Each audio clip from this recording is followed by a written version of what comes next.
কুম সবাই কেমন আছেন? আশা করি আপনারা সবাই ভালো আছেন। তো আজকে মাছ দিয়ে সবজি দিয়ে রান্না করব।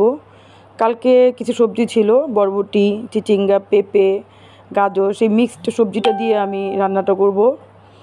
তো আমি সবজিটা ভালো করে ভেজে নিব। আমার মাছ ভাজা হয়ে গেছে। আমি হলুদ আর লবণ দিয়ে সবজিটা ভেজে রান্না করব। তো আমার সবজি ভাজা হয়ে গেছে। তো যখন ঘরে টুকিটাকি সবজি ছিল, মানে একদম বেশি ছিল না, কিছু বরবটি, কিছু পটল, কিছু পেঁপে, সবগুলো একসাথে মিক্সড করেই একবেলা তরকারি হয়ে যায় রান্নার জন্য। আসলে আমাদের এভাবেই চলতে হয়, সবাই হিসাব করে আমরা চলি।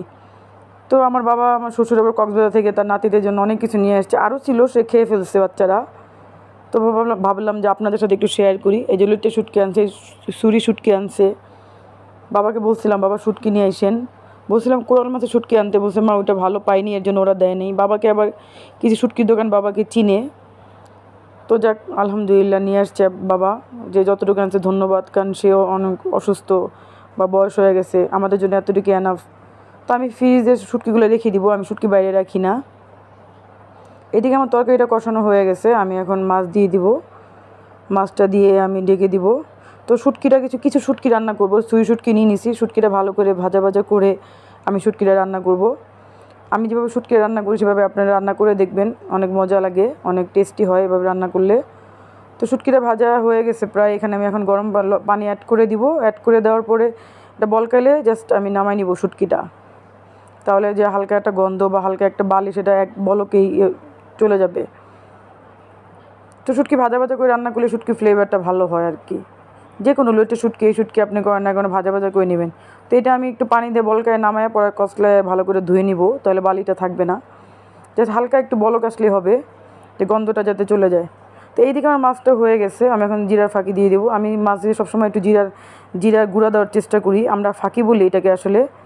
সেই গুঁড়াটা দিয়ে আমি মাছটাকে এখন নামাই নিব। আমার মাছ হয়ে গেছে। এদিকে আমার শুটকিটাও আপনার বলকায় গেছে, আমি এটা এখন নামাই, এটা ছাঁকনিতে পানিটা ছেঁকে নিব। তো আমার ছাঁকা হয়ে গেছে, ধোয়া হয়ে গেল। তো আমি এখন তেল দিয়ে এখানে এই যে শুটকিটা ভালো করে বাঁধবো। শুটকির সাথে আমি পেঁয়াজটা দিয়ে দিব। এভাবে শুটকি রান্না করবেন, কোনো গন্ধ লাগবে না, দেখবেন শুটকিগুলো অনেক মজাও লাগে। ছুরি শুটকি, লুটে শুটকি, যে শুটকি আপনি রান্না করেন, বড় বড় শুটকিগুলো এভাবে তেল দিয়ে একটু ভালো করে ভেজে তারপরে এটার সাথে পেঁয়াজটা অ্যাড করে ভাজা ভাজা করে তারপর শুটকিটা রান্না করবেন। আমার শুটকিটা ভাজা হয়ে গেছে, আমি কিন্তু ভেজে নিয়েছি শুটকিটা তেল দিয়ে, এই যে দেখেন।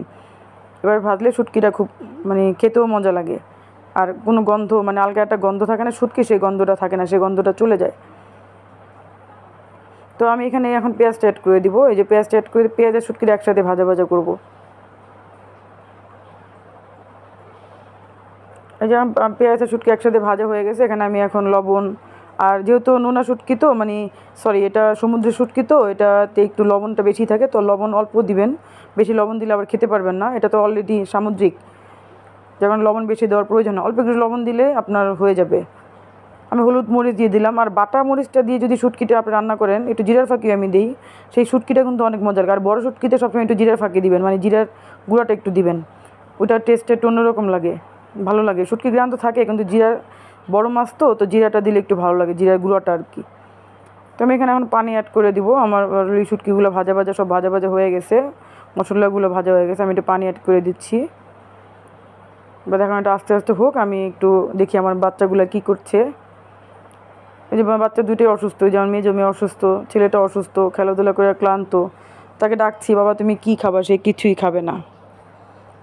সে দেখেন চোখগুলো দেখেন কি অসুস্থ। তো এইদিকে আমার শুটকি হয়ে গেছে, আমি চলে আসলাম। শুটকিটা এখন আমি নামাবো, দেখেন আমার শুটকি হয়ে গেছে। আর এটা দিয়ে ভাতটাও খাইছি, অনেক মজা লাগছে মাশাল্লাহ। শুটকি, এই যে মাছ, আমার তরকারি রান্না হয়ে গেছে। তো বড় মেয়েকে খাওয়াই দিব। তো বড় মাকে বলছি, মা বলতেছে মা তুমি খাওয়াই দাও। বললাম মা কেমন লাগতেছে দেখো। তো সে তো সবসময় মার হাতে রান্না সমস্ত বাচ্চারাই খুব পছন্দ করে, এটা আমি না, সব বাচ্চারাই। তো সবাইকে আল্লাহ হাফেজ, আসসালামু আলাইকুম।